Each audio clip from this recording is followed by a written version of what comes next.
जय सनातन। दोस्तों, हम सभी जानते हैं कि देश का भविष्य नौजवानों के हाथ में होता है, इसलिए नौजवानों को ही देश का भविष्य कहा जाता है। अगर हमें हमारी सनातन संस्कृति, सनातन सभ्यता को आगे बढ़ाना है तो इसके लिए हम नौजवानों को ही आगे आना होगा।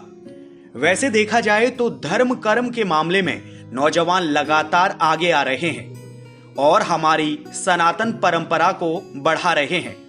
और आज सर्व सनातन अपने तमाम दर्शकों के सामने एक ऐसे ही नौजवान युवक के बारे में बताने जा रहा है जो देश की सनातन संस्कृति को आगे बढ़ाने का काम कर रहे हैं।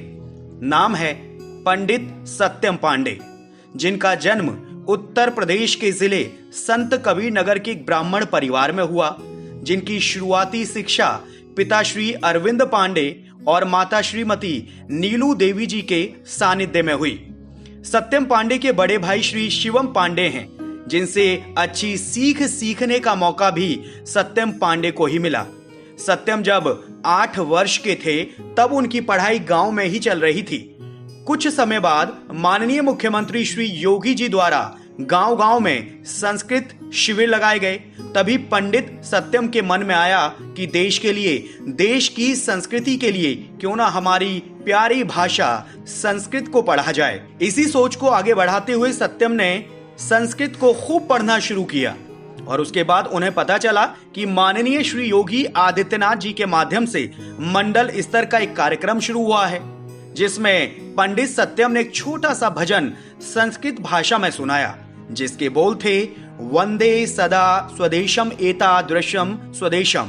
इस गायन के बाद पंडित सत्यम की खूब तारीफ हुई और इस कार्यक्रम में उन्होंने द्वितीय स्थान प्राप्त किया है। और इसके लिए नौजवान सत्यम पांडे को मंडल स्तर पर एक पुरस्कार प्राप्त हुआ, जिसमें उनकी संस्कृत पर अच्छी पकड़ होने की जमकर तारीफ भी हुई। पुरस्कार मिलने के बाद तो मानो सत्यम ने इस पाठ को आगे बढ़ाना शुरू कर दिया और इस बात को ठान लिया कि अब चाहे जो हो, अब तो सिर्फ संस्कृत भाषा का ही महिमा मंडन करना है और अपनी सनातन परंपरा को आगे बढ़ाना है। उसके बाद तो पंडित सत्यम लगातार अपनी रुचि के चलते आगे बढ़ते जा रहे हैं।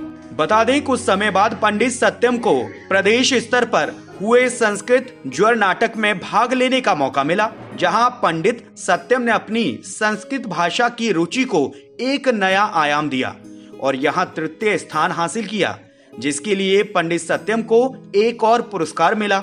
ये पुरस्कार उत्तर प्रदेश की राजधानी लखनऊ में स्थित संस्कृत संस्थान के अध्यक्ष माननीय श्री डॉक्टर वाचस्पति मिश्र जी द्वारा प्राप्त हुआ। लगातार देश की परंपरा को आगे बढ़ाने का काम करने के लिए पंडित सत्यम हमेशा के लिए लखनऊ अपने चाचा जी के यहाँ आए और फिर चाचा जी के ही सहयोग से नौजवान पंडित सत्यम का संपर्क परम पूज्य स्मरणीय श्री सदगुरुदेव भगवान अनंत श्री विभूषी महामंडलेश्वर स्वामी अभ्यानंद सरस्वती जी महाराज जी से हुआ, जिनके सानिध्य में रहकर ही पंडित सत्यम वेद विद्या का अध्ययन कर रहे हैं और पूज्य गुरुदेव भगवान के सानिध्य में रहकर सनातन संस्कृति को बढ़ाने के लिए निरंतर कर्मकांड भी कर रहे हैं, जिससे कि सनातन परंपरा को बढ़ावा दिया जा सके और ज्यादा से ज्यादा नौजवानों को सनातन संस्कृति से परिचित कराया जा सके।